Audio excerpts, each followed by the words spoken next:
What is your definition of a hero? Are they an invincible pillar of justice, or are they a person that fall over and over again? All heroes guide us in life towards our greatest ambitions or towards our greatest, well, to our greatest ambitions. But they all end up being our father figures at one point. And my answer to who is my hero would be my own father. Why he would be my answer? Because he has a great stubborn mind that pushes on through the harshest of times. His viewpoint, the cynical viewpoint of his, always finds the worst in everybody, but also finds the best way to solve the situation. And the intelligent conversations I have with him every single day, on and on, that changed my view of him and the world. My father is a flawed hero who has influenced my life for the better over the short time he has been able to influence it. Overall, my dad's stubborn nature is by far his greatest visible attribute. I first got to really witness this when I was going through middle school. I was not a perfect student, I would say. I was not doing well in school, so I had a nice personal chit-chat with him for a couple of hours. And at the end, I had to relent my way of thinking I can slack off whenever I want, however I want, and, well, now I have the perfectionist flaw, the flaw of perfectionism, and I know who to blame for that, but it's a positive flaw, and I thank him for that.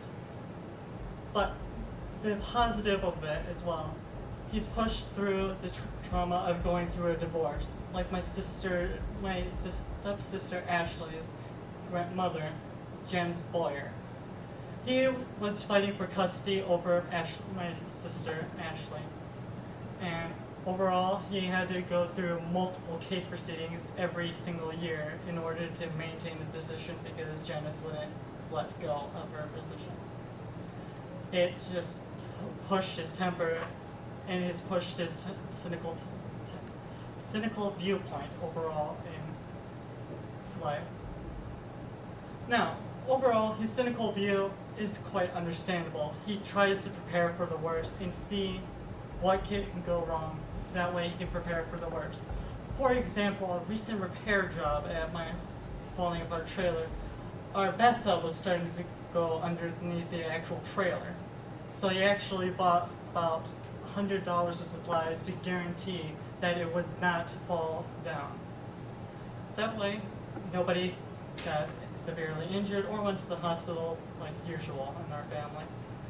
But another way he is prepared for the worst is Thanksgiving, a joyous and momentous occasion where all family members group up together in one great harmonious society. Except there was about 7 people, and I think that doesn't qualify as a family reunion. So my dad just called it a day and used the typical excuse of my sister having no ride from work because she doesn't have a license.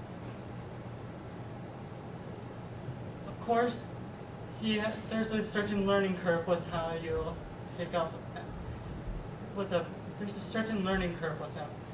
He experienced everything the old way, as in you had to learn it the certain way and the correct way the first time, or you had to repeat it over and over again. That ended up being my primary flaw whenever I decided to slack off on schoolwork, as previously mentioned, and also how I improved my chores and other minor things. But the interesting part of the learning curve is whenever I have the conversations in depth with him. When I talk with him, I get to talk about the minute flaws in people or minute ideas in society. For example, I was talking with my dad last October, I believe on Halloween. The question that we were discussing was we were at Bigby's, and the question on the board was, what year was Halloween first celebrated in mass like it has been in today's world? The answer was 1930s, and I was actually thoroughly surprised by that because considering it was in the Great Depression era, honestly, I couldn't think of it more than 1970s, but he put it more into my perspective because it was more of a time to share between your neighbors in order to survive together as a community, as a family, and drove home that every country doesn't have the same features like ours do with our modern gadgets and our modern tools. But of course, this is all I can say within about 5 minutes. But my father is a better example of an anti-hero than Deadpool himself.